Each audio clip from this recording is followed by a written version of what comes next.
O programa Gente que Fala está começando a partir de agora pela 365, sua rádio de todos os dias, pela Altivia TV da internet, nossas redes sociais também no ar a partir de agora, ligadinhas para você acompanhar a nossa jornada de hoje. Tem o Instagram, tem o Facebook, o nosso canal no YouTube, se você assim preferir. E para falar das retransmissões, pessoal, 5 da tarde na TV Aberta São Paulo, canal por assinatura na sua operadora de TV preferida, e mais tarde às 10 da noite pela Rádio Cultura AM 990 de Dois Córregos, no Centro-Oeste paulista. Desde já o nosso convite fica aqui para você ficar com a gente pela próxima hora, curta, comente, compartilhe a transmissão do programa Gente que Fala aí nas suas plataformas, em todas as suas redes, interaja também com os nossos convidados, sua participação, suas perguntas são bem legais pelo nosso WhatsApp, 973350038, mais uma vez, 973350038. Eu sou Mauro Friesman. Segunda-feira, vamos iniciar mais uma semana e, como eu sempre digo por aqui, vamos com dedicação, com empenho, saúde a todos, saúde a cada um dos nossos participantes de hoje, que vamos conhecer agora, aqueles que vão analisar todos os temas por aqui propostos. Raul Jafé, jornalista. Tudo bem, Jafé? Bem-vindo aqui mais uma vez com a gente. Olha, como sempre, é uma grande honra estar aqui, Mauro, com você, que é um grande apresentador, que já firmou o nome aqui do Gente que Fala, você com essa característica toda. E, olha, eu não vou fazer a descortesia, né, de passar por cima e anunciar essa mesa maravilhosa, mas quero dizer aos nossos internautas que hoje montaram uma mesa aqui que, Deus me livre, hein? Fique de olho. Vamos dar sequência aqui, então, na apresentação dos nossos convidados, a nossa mesa de hoje do programa Gente que Fala. Doutor Henrique Nelson Calandra, advogado, especialista em direito empresarial, desembargador aposentado. Doutor Calandra, tudo bem mais uma vez aqui? Obrigado pela presença com a gente. Eu agradeço, Mauro, agradeço ao convite. Queria prestar a minha homenagem ao Fausto Camunha, que é o diretor-geral de tudo isso que é produzido, com a sua participação, da Zenil, da equipe técnica, e os demais convidados que estão aqui conosco, cada um melhor do que o outro. Seguindo aqui com as apresentações, temos dois Antônios agora. O primeiro, o doutor Antônio José Ribas Paiva, advogado e presidente do Nacional Clube. Tudo bem, doutor Ribas? Ótimo, eu agradeço também o convite, que é sempre bom aprender uma mesa desse quilate, não é? A gente debatendo aprende mais do que escutando. Muito obrigado. Obrigado pela presença. E o segundo Antônio, o doutor Antônio Fernando Pinheiro Pedro, advogado, editor do portal Ambiente Legal. Tudo bem, Pinheiro Pedro? Bem-vindo. Tudo bom, Mauro? Prazer estar aqui com todos vocês, viu? Essa mesa aí maravilhosa. Meu grande abraço também a toda a equipe do Gente que Fala, viu? Muito obrigado pelas presenças de cada um, o Raul Jafé, doutor Calandra, doutor Ribas, doutor Pinheiro Pedro. Vamos ao nosso primeiro assunto do programa Gente que Fala de hoje, abrindo a nossa semana por aqui. A prisão de Braga Neto, ex-ministro e ex-companheiro de chapa de Jair Bolsonaro nas eleições de 2022, foi determinada pelo ministro do STF, Alexandre de Moraes, porque, segundo a PF, o general teria tentado obter dados sigilosos dos depoimentos prestados pelo tenente-coronel Mauro Cid à PF e, assim, interferir nas investigações. A defesa do general afirmou que se manifestará nos autos após ter plena ciência dos fatos e que acredita que terá a oportunidade de comprovar que não houve qualquer obstrução às investigações. Vejam só, pessoal, nunca antes um militar graduado do Exército tinha sido preso por decisão do Judiciário em processo conduzido por civis. O ex-presidente Jair Bolsonaro, no final de semana, foi às suas redes sociais e disse o seguinte: como alguém hoje pode ser preso por obstruir investigações já concluídas? Doutor Ribas, eu começo com o senhor a respeito desse tema. O presidente Bolsonaro não se equivoca quando faz esta pergunta nas redes sociais, uma vez que as investigações não estão concluídas? Veja, a base desse processo é o acordo do Mauro Cid. Esse acordo é secreto. Então, não há a menor possibilidade do general Braga Neto interferir no que já foi dito. Né? Já foi acertado. Ele, inclusive, ele pode contestar tudo que foi dito, usando o seu amplo direito de defesa, porque a palavra dele contra a do denunciante. Quer dizer, um processo criminal ele tem que ser presidido com muito critério e cuidado para que a autoridade não incorra em ilegalidades como nós estamos apreciando agora. No meu entender, eu também advogo no crime, e, no meu entender, eu não vejo legalidade nem propriedade nenhuma nessa prisão. Isso é apenas uma prisão política. E o Supremo Tribunal Federal está extrapolando nas suas atribuições, né? Como advogado, eu nunca vi isso em 50 anos de profissão. Nunca vi. As pessoas sequer conheciam o nome dos ministros, porque os ministros não tinham protagonismo público. Eles eram juristas, né, de notório saber e admirados por todos os profissionais do direito. Hoje não ocorre isso. Deve ser. Hoje nós não estamos vendo isso. Os supostos juristas do Supremo Tribunal Federal, apenas um é juiz de carreira, não é? E o Alexandre de Moraes eu conheço um promotor que pediu demissão, que foi forçado a pedir demissão, porque entrou em desacordo na associação do Ministério Público por razões discutíveis, né? Inclusive, o presidente da associação era meu amigo, infelizmente já falecido, e o que eu vejo aí é um absurdo de decisões contra a democracia e não contra as pessoas. Agora, o Estado existe com todas as suas instituições e mecanismos para proteger as pessoas e não para persegui-las por quaisquer motivos.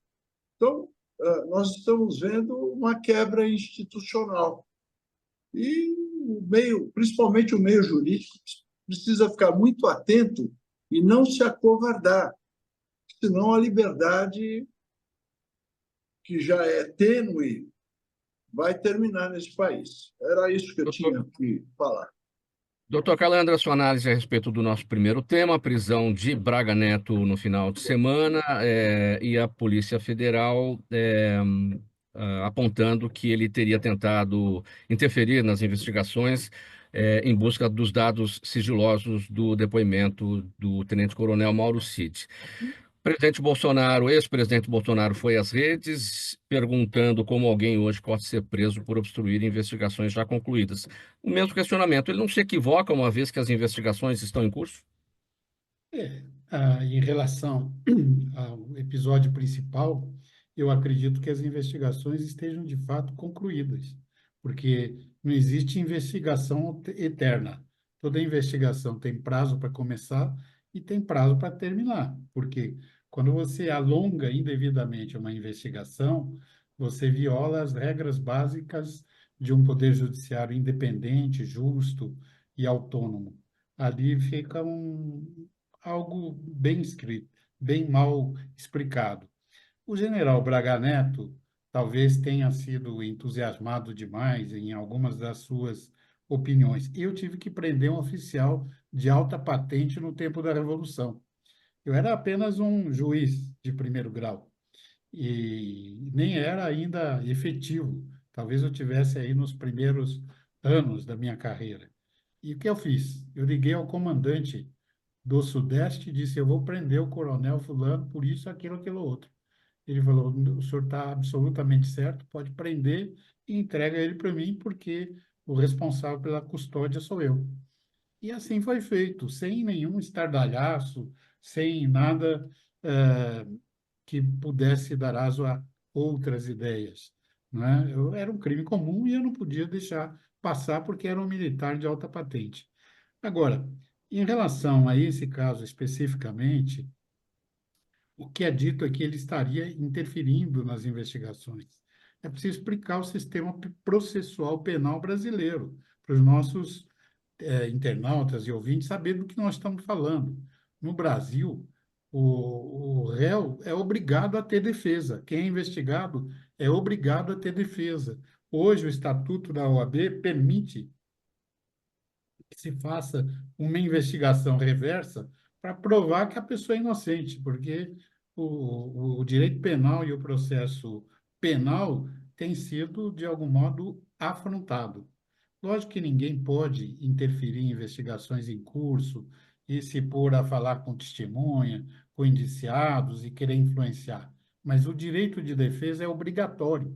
Onde não há direito de defesa, o processo penal está nulo. Eu não vou fazer coro com aqueles que criticam o ministro Alexandre de Moraes. Ele foi alçado à condição de ministro porque é uma pessoa que, de fato, tem notório saber jurídico e tem atitude também. Se não fosse a intervenção dele e dos seus pares, o Supremo Tribunal, ele, de testemunha do processo democrático ou de julgador de violações à Constituição, ele se tornou protagonista do Brasil viver ou não num país democrático, depois daquele 8 de janeiro.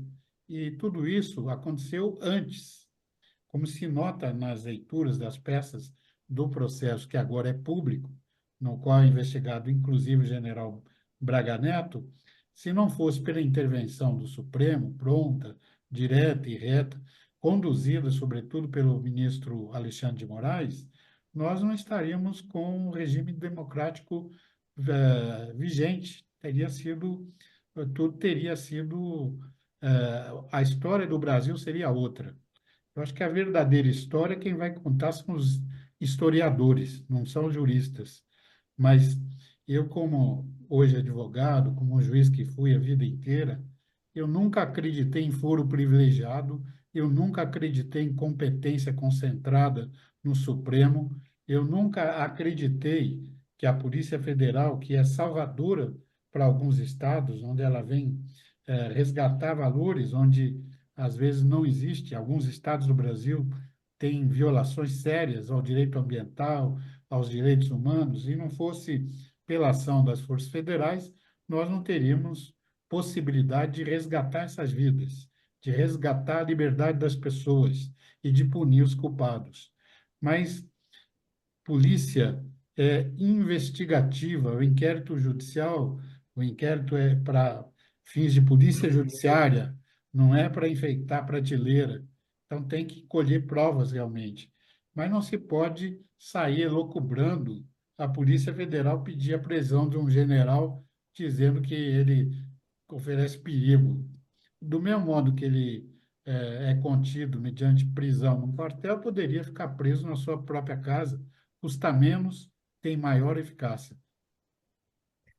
Raul Jafé, quem compromete Braga Neto é o próprio tenente-coronel Mauro Cid, quando disse em seu depoimento à Polícia Federal que ele, Braga Neto, recebeu dinheiro numa sacola de vinho, entregou a outro militar dinheiro para matar autoridades, para um plano de matar autoridades, entre eles o presidente Lula, o vice-presidente Alckmin, Alexandre de Moraes, enfim, quem disse foi o próprio tenente-coronel Mauro Cid em depoimento à Polícia Federal. Olha, eu diria que isso, na minha opinião, é um inquérito de narrativas. É tudo narrativo. Para mim, não houve nada no dia 8 de janeiro, a não ser um bando de velhinhas com bíblias na mão, a outra com um batom escreveu "Perdeu Mané". Foram conduzidos, na minha opinião, de uma forma covarde por pessoas das Forças Armadas e foram presas e ficaram ali condenadas a 16, 17 anos, muitas impedidas de ver os seus filhos que nasceram, criança pequena, criança o quê? Condenados assim, quase que praticamente sumariamente, né? Os advogados tiveram não conseguiam ter acesso aos inquéritos. Enfim, eu nunca vi um golpe que se faça com Bíblia, com batom, nem com estilingue. Todo e qualquer golpe de Estado em qualquer parte do mundo, ao menos que alguém me diga, que conheça mais, que possa me dizer, todo golpe de Estado, toda coisa para tomar o poder, ele tem que ter, não é 4 homens que se reúnem e conjecturam alguma coisa e depois desistem do plano, como é o que aconteceu agora, né? Seria há 2 anos atrás, essas 4 pessoas teriam se reunido com mais alguém, com conhecimento, então, do general Braga Neto e de outro, para tentar alguma coisa. Só que não houve execução, não houve nada, houve uma desistência. Não, não vamos levar a coisa à frente. Parou. Por quais motivos, seja quais for, parou. Não foi feito qualquer tipo de execução. Então, cadê o golpe? Cadê o golpe sem uma brigada militar? Nós tivemos aí a revolta dos sargentos, revolta dos tenentes, dos aviadores. Isso é revolta. São grupos armados de poder que se reúnem para tomar o poder. Mas alguém viu isso aqui? E o resto nós estamos enfrentando narrativas. É tudo narrativas. Ah, fulano deu dinheiro, tudo bem. Deu dinheiro, cadê o golpe? Quem impediu o golpe? A Polícia Federal impediu esse golpe? Se ele foi iniciado há 2 anos atrás e houve desistência, quem é que foi lá, entrou na casa e proibiu o golpe? Aí sim, está em execução um golpe, alguém denunciou, vamos lá, prende todo mundo, porque estão tramando aí. Ainda é trama, que também não é execução. O Pinheiro Pedro, o doutor Ribas Paiva, o doutor Henrique Calandra, que são grandes advogados, conhece muito bem isso. Permita-me uma parte. Permita-me uma Vamos ouvir o parte. Pinheiro Claro. Pedro inicialmente, doutor Claro. Ribas? Vamos ouvir o Não, Pinheiro Pedro. é só um segundo. É o seguinte: mesmo que tivesse havido uma conspiração, no Brasil não existe o crime de conspiration. E outra Exatamente. coisa, existe a figura jurídica do arrependimento ineficaz. O sujeito entra Perfeito, na é o que eu falei. joalheria, uma arma, anuncia o assalto e guarda a arma e sai. Não cometeu o delito. Perfeito, é isso que eu quis dizer. O doutor Ribas realmente colocou as palavras na minha boca, eu quis dizer. Então, o que houve em 8 de janeiro também? Houve o quê? Quem é que levou uma arma? Quem é que atirou em um soldado? Quem é que fez qualquer coisa de extrema violência? O que havia era uma meia dúzia de infiltrados, né? Aliás, onde é que estão as cenas, né? Existem imagens de câmeras que não apareceram até hoje. Olha, eu não sou a favor nem contra nada, eu quero só a verdade, mas não a verdade da narrativa, a narrativa de um lado só. Então, tudo isso, para mim, é um retrato da ditadura da toga que vive o Brasil, né? Aliás, nós temos aí, o nosso judiciário anda complicando muitas coisas, nós sabemos que temos juízes e desembargadores da mais alta qualidade, mas hoje nós temos uma injustiça muito grande, que é justamente traficantes que estão sendo soltos, mesmo transportando 100 toneladas, 600 toneladas de drogas, estão sendo soltos, traficantes perigosos estão sendo soltos, e mulheres com Bíblia na mão estão sendo acusados de terroristas e estão presos com 16, 17 anos de condenação. Se isso é democracia, não é a minha democracia, com certeza. Pinheiro Pedro. Veja só, eu disse no artigo recente, até o Raul Jafé deve ter lido, a toga e a farda, a toga e a farda exigem honra, dedicação, mérito, discrição e despojamento. Esse é o segredo de sua técnica e de sua legitimidade. Se uma é manchada, a outra se rasga. Nós estamos vivendo uma situação grave no Brasil. Essas 2 instituições estão absolutamente despossuídas hoje de legitimidade. Nós tivemos nas 2 últimas décadas um partido político que se transformou em organização criminosa, despojou o país de bilhões de dólares e voltou ao poder. Neste ínterim, foi responsável pela nomeação da maioria dos componentes hoje da cúpula do Judiciário e de parte do Judiciário Federal. A pior judicatura da história do Brasil. Resultado, o que temos hoje é uma ditadura juristocrática. Eu não tenho nenhuma dúvida. Nós hoje perdemos a liberdade de expressão, a censura está imposta nos meios de comunicação, está se impondo a censura nas redes sociais, pessoas são presas por atentados ao Estado democrático sem que haja pena estabelecida por lei, sem que haja um tipo penal.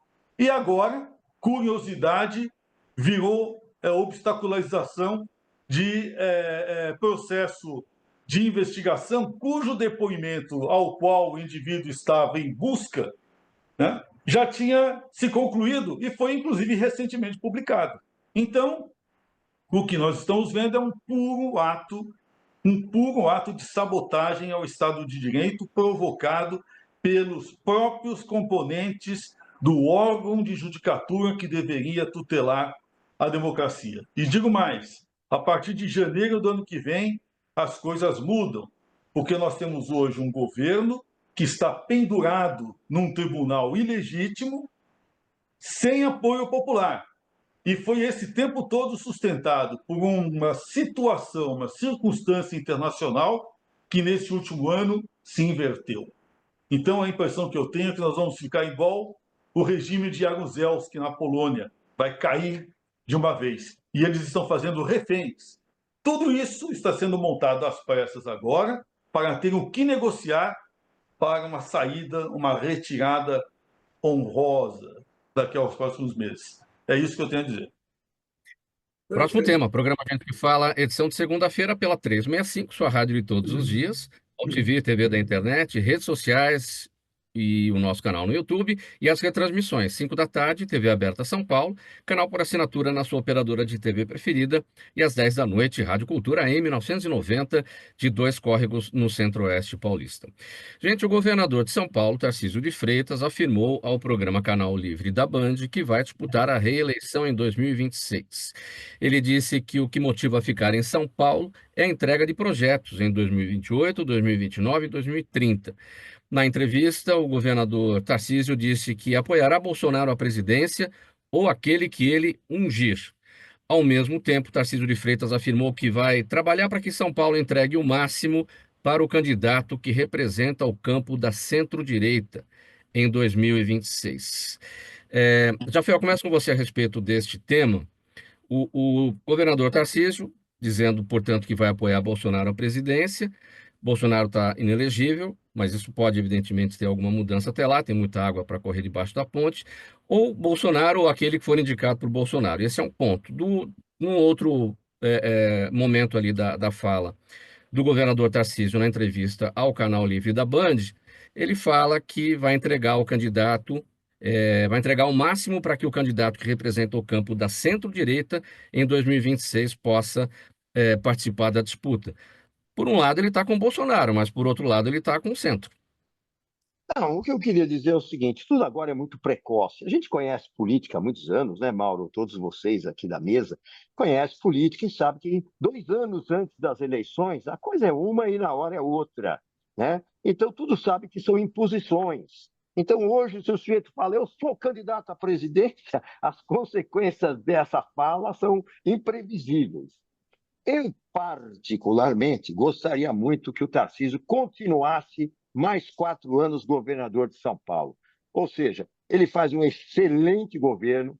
Aqui, para nós, aqui da Baixada Santista, nesse momento eu estou aqui no Guarujá, é fundamental que esse túnel Santos e Guarujá, prometido há mais de 50 anos, e virou promessa de campanha que nunca foi cumprido, que está saindo do papel agora, seja realizado. Outras tantas obras de PPP que estão sendo planejadas pelo Tarcísio, que é o que ele está dizendo, ele quer fazer essas obras, ele quer concluir.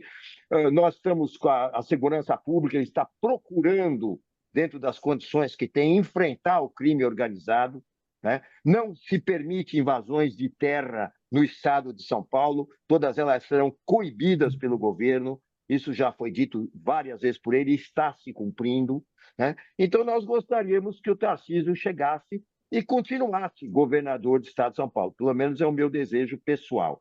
Agora, política, tudo é volátil.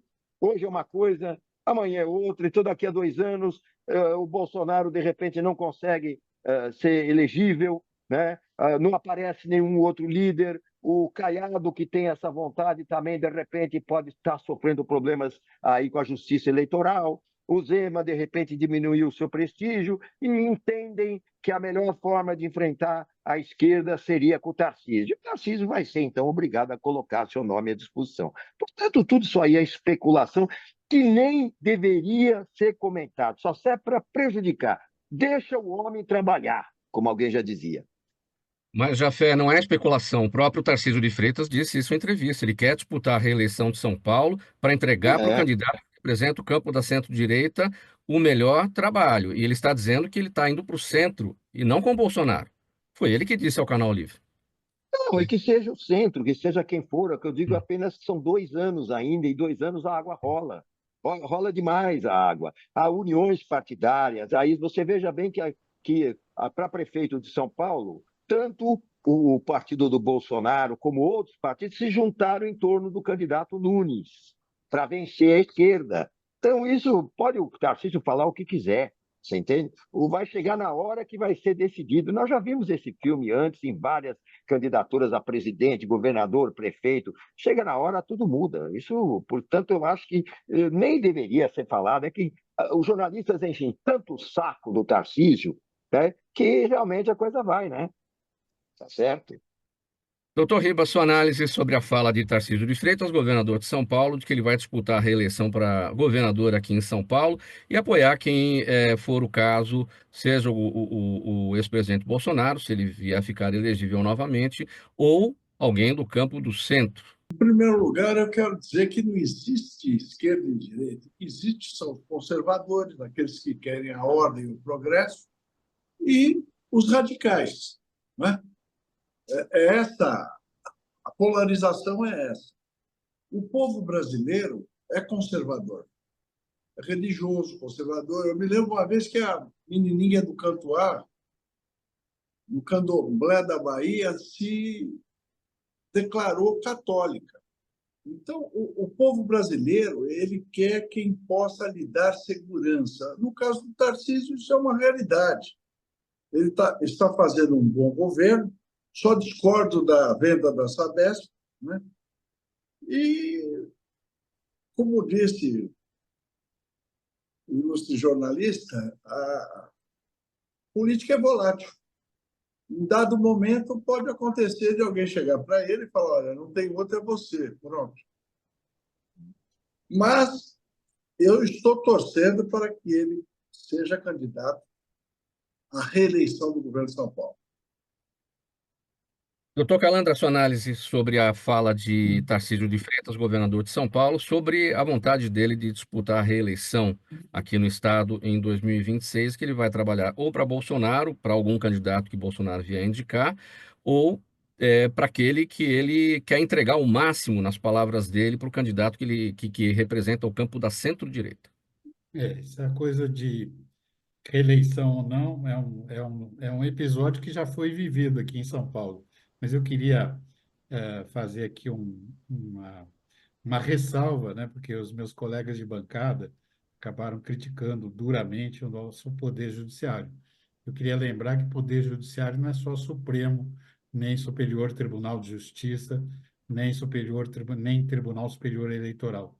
Os juízes de primeiro grau, que são a grande maioria, é que carregam a pesada cruz de fazer justiça para os brasileiros, sejam eles quem for, estejam onde estiver.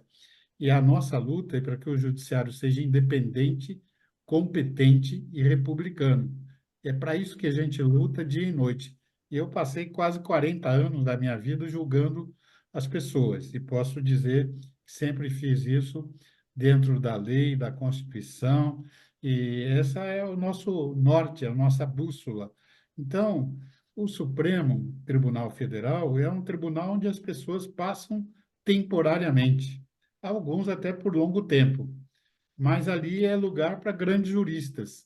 E quem não for, um dia será revelado que não é, porque quem julga o que está acontecendo agora não é o jornalismo, não são os juízes, né, nem é o povo, são os historiadores, o que vão contar aquilo que aconteceu.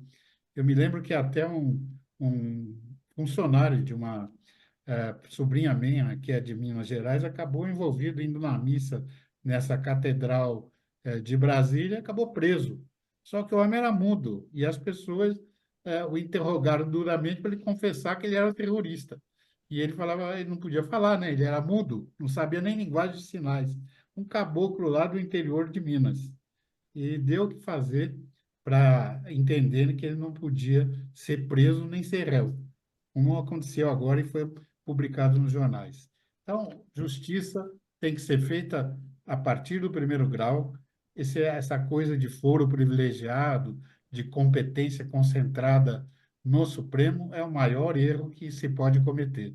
Mas como a gente não tem o poder de corrigir o Supremo, e os únicos que têm esse poder, que são os senadores, que também não fazem nada, nós aqui somos meros espectadores, que torcendo para que tudo volte à normalidade. Eu queria dizer isso. Quanto a Tarcísio Freitas, ele é uma estrela. Ele é um camarada que foi diretor da Dilma Rousseff, que o padrão de exigência dela é tremendo. Eu falo que eu fui presidente da Associação dos Magistrados Brasileiros enquanto ela foi presidente. Então, eu sei o trabalho que ele fez no governo Dilma Rousseff. Lá, quem não batia metas, não fazia o que tinha que fazer, era botado para fora. E ele ficou e só saiu quando quis sair, né? E depois se elegeu agora governador de São Paulo, tem toda a condição de ser candidato à presidência, nunca vai dizer nem com taquara debaixo da unha que é candidato a presidente, mas se tem alguém que tem essa condição, é ele. E não importa o que ele diga, importa o que vai acontecer daqui para frente. Se o Lula vai disputar a presidência, se vai ter saúde, se vai estar vivo, se vai estar morto. Eu torço muito para que as coisas se estabilizem e que o Brasil ganhe alguém com o perfil do Tarcísio Freitas para ser presidente da República, mesmo que não seja ele, alguém com o mesmo perfil e formação. Eu só faria um pequeno reparo antes do Pinheiro, se me permite, Pinheiro. Você sabe que eu tenho uma admiração total pelo doutor Calandra, que é um craque, né? É um fora de série na área do judiciário, né? Mas eu queria lembrar uma frase do meu imortal amigo Samir Achoa, que me falava o seguinte, grande mestre constitucionalista, falava: Raul, o juiz não é escravo da lei, o juiz é escravo da justiça. E fazendo um reparo também, a Dilma era tão exigente, mas tão exigente, que quebrou 600 mil empresas aqui no Brasil, bela exigência que ela tinha. Acho que era só exigente com vocês, viu, doutor Calanda? Eu digo assim, no trato pessoal. Eu não estou falando do se governou bem, se governou mal. Mas o Tarcísio Freitas, para ter ocupado um lugar de destaque no governo da Dilma, é alguém ultra capacitado. Porque eu vi a presidente tacar computador de ministro na parede.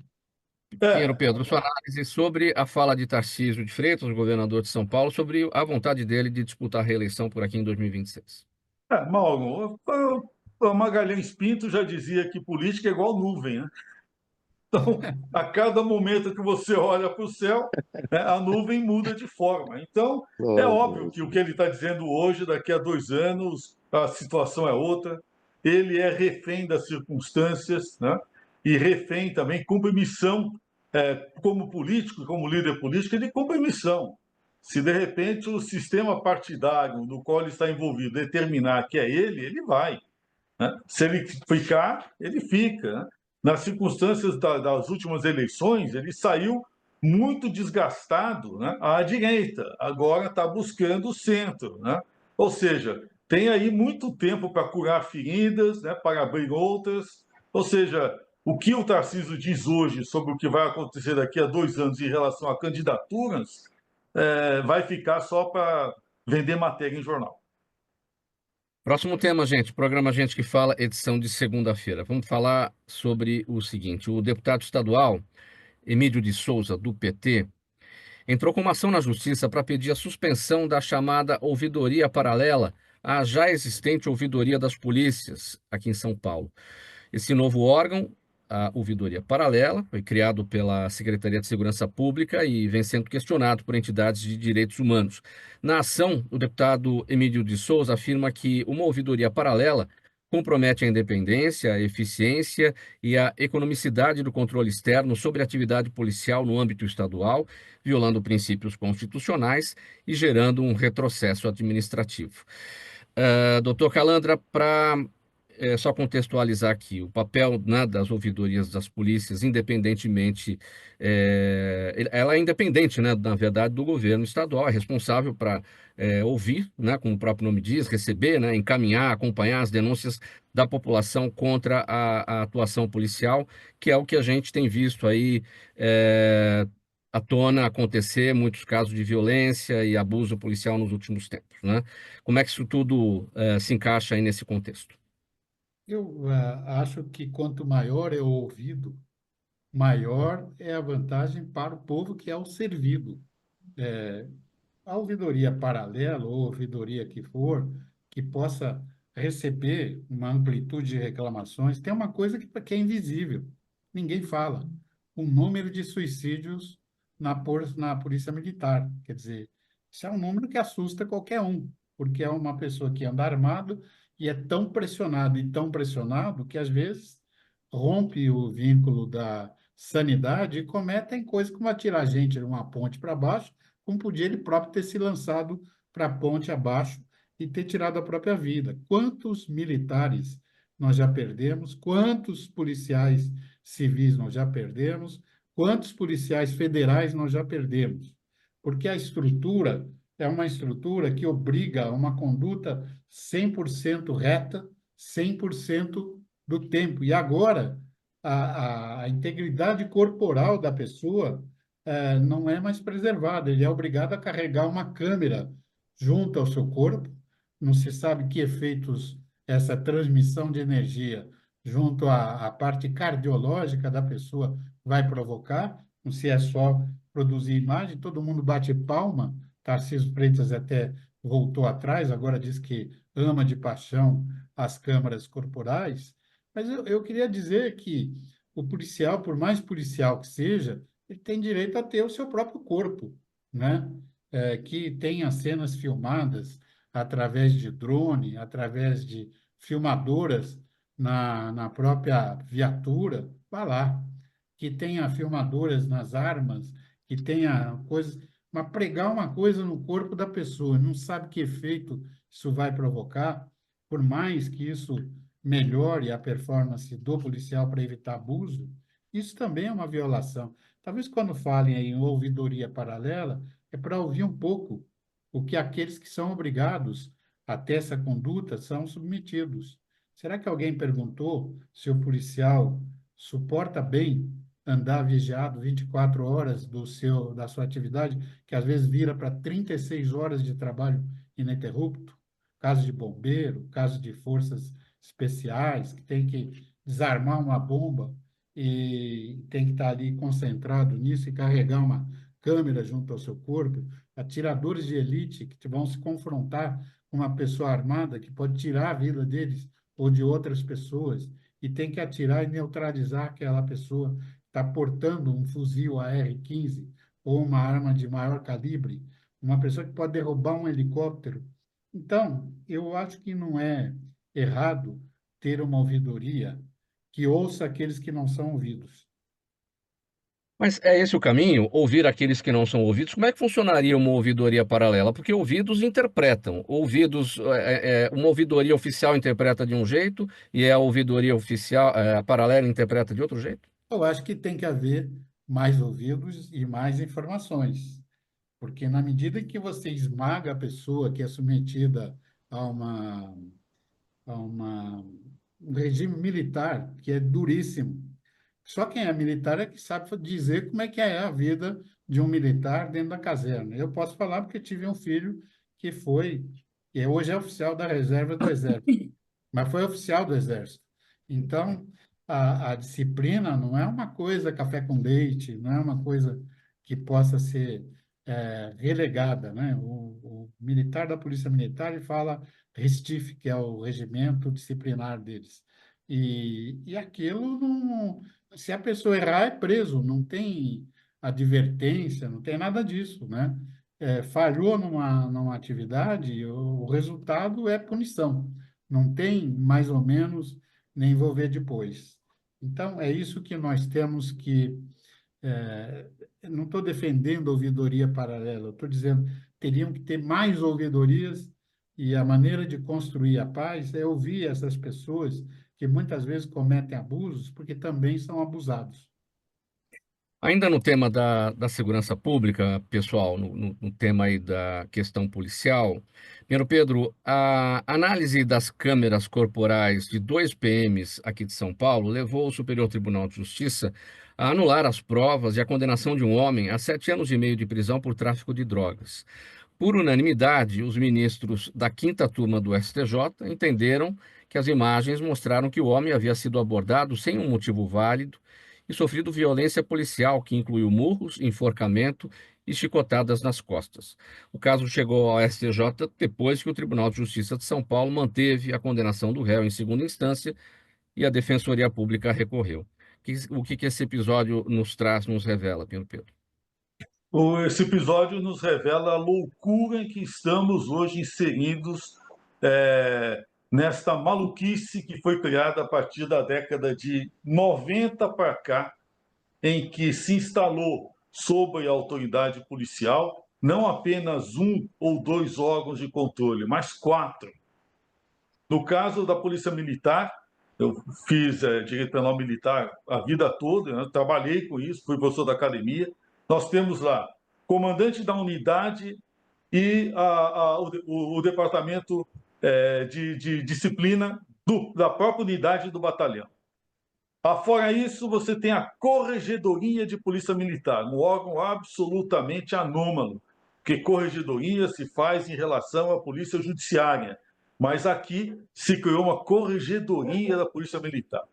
Esse órgão é tão nefasto que praticamente engaiolou o próprio Tribunal de Justiça Militar, conduzindo ideologicamente.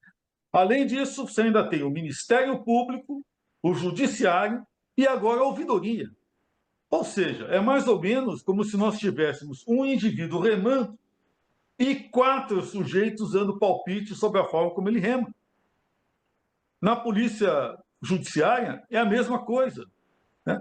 Ao mesmo tempo em que se destrói todo o serviço de inteligência nacional, impondo-se uma série de controles absurdos sobre um serviço de inteligência que deveria ser executado, primeiro, por recrutamento.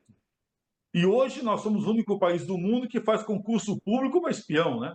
Ainda publica no edital o nome e tal, quer dizer, coisa de imbecil completo. É o que nós temos hoje no nosso regime constitucional brasileiro. E aqui, além disso, você ainda tem um ouvidor que não escuta ninguém, fala. É um ouvidor que fala o tempo todo. E é voltado não para ouvir, ele é voltado para destruir sistematicamente a estrutura de administração e disciplinar da segurança pública. Então, essa ouvidoria paralela é a atual ouvidoria, não é a que vai ser criada. A ouvidoria que vai ser criada é a ouvidoria da Secretaria de Segurança Pública. Não deveria ter ouvidoria de polícias. Por quê? A polícia já tem corregedoria, já tem órgão disciplinar, e ainda por cima seus inquéritos são acompanhados e tutelados pelo Judiciário. Então, está tudo invertido. E o Superior Tribunal de Justiça, me perdoe, quer dizer, o que eles fizeram foi justamente destruir a fundada suspeita, que era tão fundada que o sujeito foi pego com as provas. Agora, ficar dando palpite por conta do que foi visto numa câmara de televisão corporal, porque é óbvio que você não vai pedir com licença, por favor, o senhor pode me acompanhar, para traficante. Você não vai conseguir extrair do indivíduo o que é necessário se não for firme com ele. Ou seja, nós estamos sendo loucos de não perceber o que está acontecendo. E aí volto a informar, eu respeito profundamente a magistratura, mas o que está hoje instalado em Brasília, nos tribunais superiores, não representa a magistratura no país. É a pior judicatura de nossa história e está destruindo o nosso sistema constitucional e de segurança pública. Hoje, liberam-se aos milhares os bandidos e estamos prendendo o general de 4 estrelas. Nosso próximo e último tema aqui do programa Gente que Fala, desta segunda-feira, Raul Jafé, o presidente Lula disse ontem, naquela entrevista ao Fantástico, que o Congresso tem soberania para mexer no texto do pacote de gastos enviado pelo governo, elaborado por sua equipe econômica. À TV Globo, o presidente afirmou que os temores do mercado, como a valorização do dólar e a queda das ações, são apenas bobagem. Lula também disse que não é a primeira vez que é presidente e que ninguém neste país, do mercado, tem mais responsabilidade fiscal do que ele. Sua análise a respeito das falas do presidente Lula, Raul? Olha, eu não costumo analisar falas do presidente porque são absolutamente desprezíveis, na minha opinião. A verdade é que ele falou um monte de bobagem com relação ao dólar, com relação ao mercado. Ele provocou essa alta do dólar com as palavras, porque todo mundo sabe que o mercado é sensível às palavras das autoridades. Então, quando você fala um monte de bobagem com relação a isso, e você culpa o mercado, você entendeu? Você vai, claro, vai sofrer as consequências. Mas não é só isso. Nossa, nós temos um verdadeiro absurdo, que é realmente o que se gasta nesse país nesses 2 últimos anos. Nós temos um déficit de trilhões e só aumentando. Nós temos 37 ministérios e ninguém corta nada. As mordomias desse governo são absurdas. E eles acham que isso não reflete no mercado. Claro que tudo reflete no mercado. Outra, a população está sentindo a inflação quando ela vai no supermercado, quando ela enche o tanque de gasolina. Ora, eu estive nos Estados Unidos agora, voltei agora, semana passada. Olha só, 1 litro de gasolina nos Estados Unidos está saindo por R$ 5,15, mesmo calculando com o dólar a 6,10, 6,20. É ainda 15%, 10, 15% mais barato que no Brasil. E muitas coisas lá são, com toda a inflação que eles agora têm lá, ainda tem muita coisa muito mais barata do que é no Brasil. E o presidente reclama do quê? Você entendeu? Chegou o dólar a 6 e pouco, vai chegar a 7, segundo muitos economistas, vai chegar. E os tetos de gastos não estão sendo mantidos. Ninguém quer cortar as suas mordomias. Eles querem o quê? Que o povo brasileiro pague imposto. Aquele que ganha mais de 50 mil, sei o quê, deixa ele pagar, ele vai pagar a conta. Ora, eu só queria. Outro dia surgiu uma estatística dizendo que no Brasil nós temos hoje 6,5 milhões de desempregados, o que não é muito. Porém, nós temos 54 milhões de dependentes das Bolsa Família. Então, ou seja, por isso que é um dos motivos do apagão de mão de obra que nós estamos vivendo. Então, desculpe, o presidente não sabe o que está falando, deixa ele falar o que ele quiser, passou aí por um problema sério na cabeça, deixa, fala o que ele quiser aí. A realidade é outra, é o que nós estamos sentindo todos nós.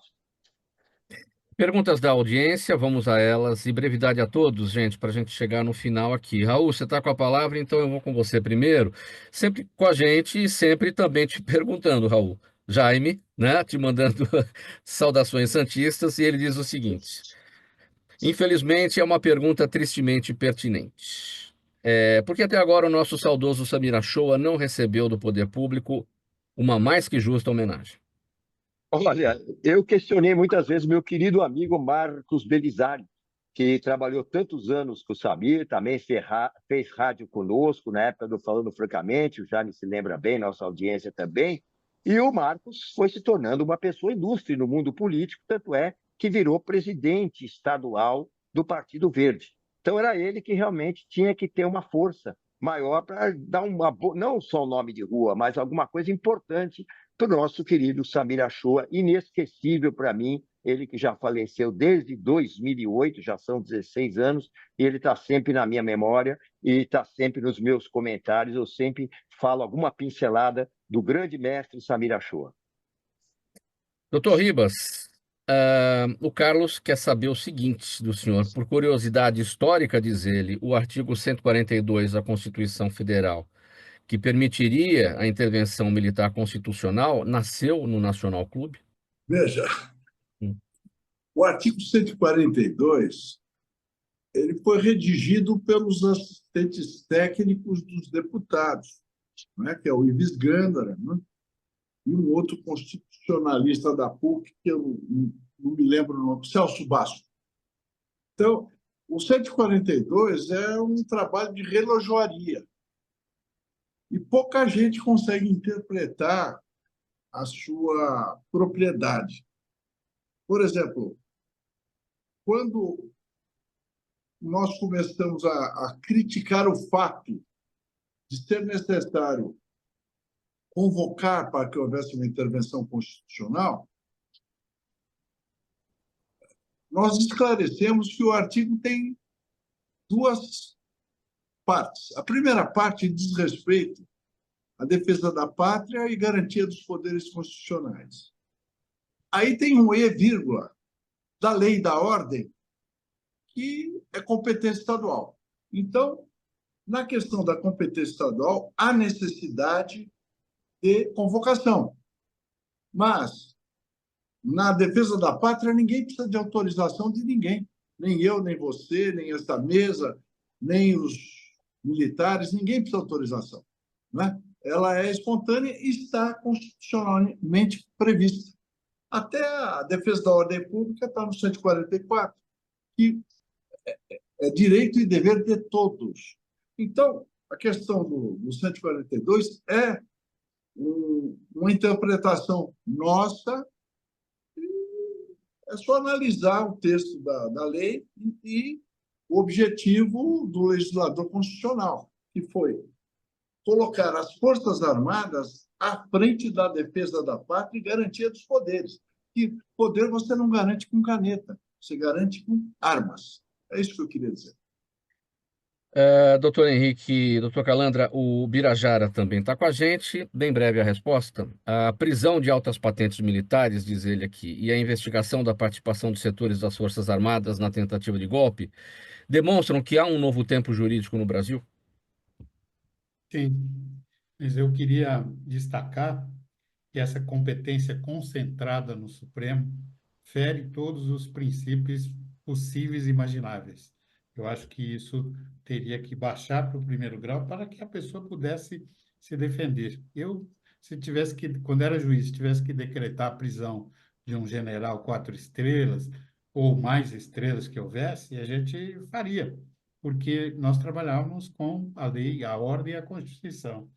E eu queria só destacar um tema, foi dito aí, criticado o STJ, porque absolveu uma pessoa que foi torturada, mesmo sendo culpada por tráfico de drogas.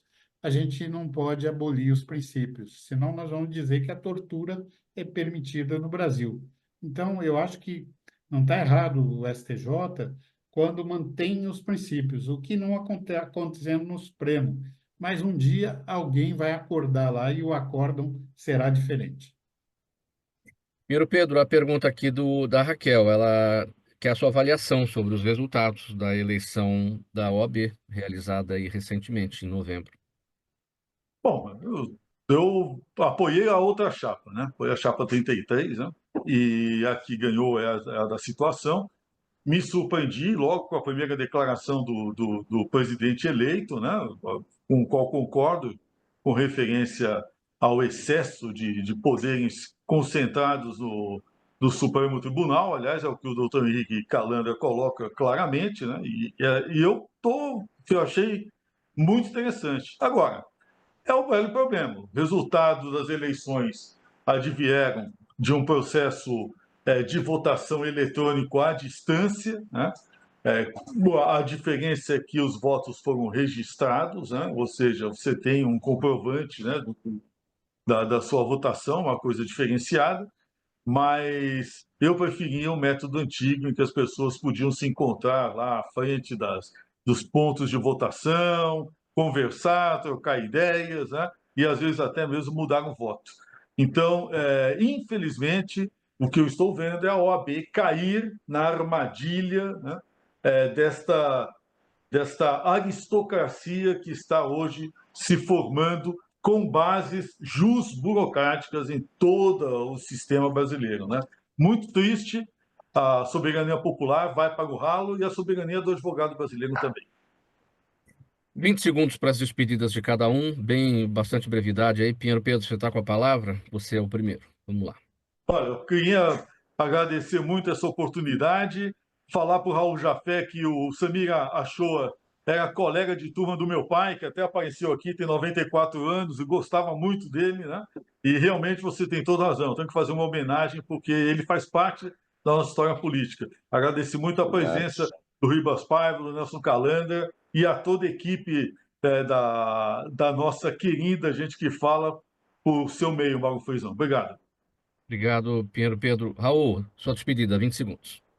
Bom, eu queria agradecer a vocês todos do Gente que Fala, nosso querido Fausto, a Zenilda, ao querido Mauro, a toda a equipe técnica, por sempre nos prestigiarem aqui, nos convidarem para esse magnífico programa. Um abraço carinhoso ao doutor Calandra, ao querido Fernando Pinheiro Pedro, ao doutor Ribas Paiva. Eu queria, um último segundo, solicitar uma oração em nome de um jornalista que eu admiro profundamente e que revelou que está agora com um tumor maligno, da qual nós ainda acreditamos na sua pronta recuperação. Rodrigo Constantino, você é um herói, é um lutador, um guerreiro, está lá nos Estados Unidos, nós estamos aqui rezando e torcendo por você, que além de uma pessoa extraordinária, você é um jornalista sério que enobrece a nossa classe. Seguindo aqui, doutor Ribas, sua despedida. A oportunidade de debater assuntos delicados é rara. E esse programa está distinguido por essa liberdade nos debates e nas considerações. Eu me sinto distinguido por participar de quando em vez desse programa. Um abraço a todos os demais da mesa, Calandra, Raul, Pinheiro Pedro. Estou honrado por ter aprendido algumas coisas hoje. Muito obrigado. Abraço a todos e principalmente ao condutor do programa, que é de rara proficiência. Obrigado, doutor Ribas, sempre aqui pela presença. E agora, então, faltou o doutor Calandra. Sua palavra final, 20 segundos.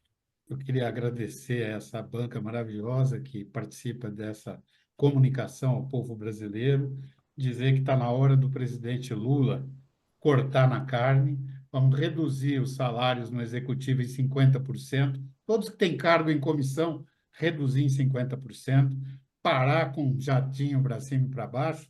Ele sabe melhor do que qualquer um de nós. Ele disse que ele realmente é o mais responsável de todos, porque ele é presidente da República. E é por isso mesmo que ele pode fazer os cortes que tem que fazer, acabar com o ministério que não precisa ser ministério, acabar com gastos extraordinários. Aí ele vai entrar para a história definitivamente. Não só pelo presidente que levou um escorregão e machucou a cabeça, mas também um dos maiores líderes do nosso país. Mas ele vai ter que tomar uma atitude que vai cortar na própria carne. Muito obrigado pelas presenças de cada um dos nossos convidados de hoje, sempre críticos, sempre importante aqui no nosso dia a dia, nas suas posições e ajudando a formar a opinião da nossa audiência. Raul Jafé, jornalista, doutor Henrique Nelson Calandra, advogado, especialista em direito empresarial, desembargador aposentado, doutor Antônio José Ribas Paiva, advogado, presidente do Nacional Clube, e o doutor Antônio Fernando Pinheiro Pedro, advogado, editor do portal Ambiente Legal. Muito obrigado pela presença ou pelas presenças de cada um de vocês.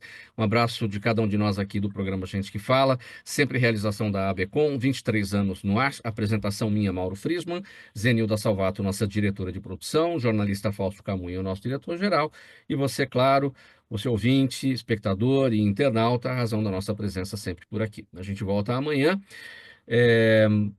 aguardando a sua audiência aqui pela 365, sua rádio de todos os dias, e pelos demais canais de transmissão. Um abraço a todos, tchau e até lá.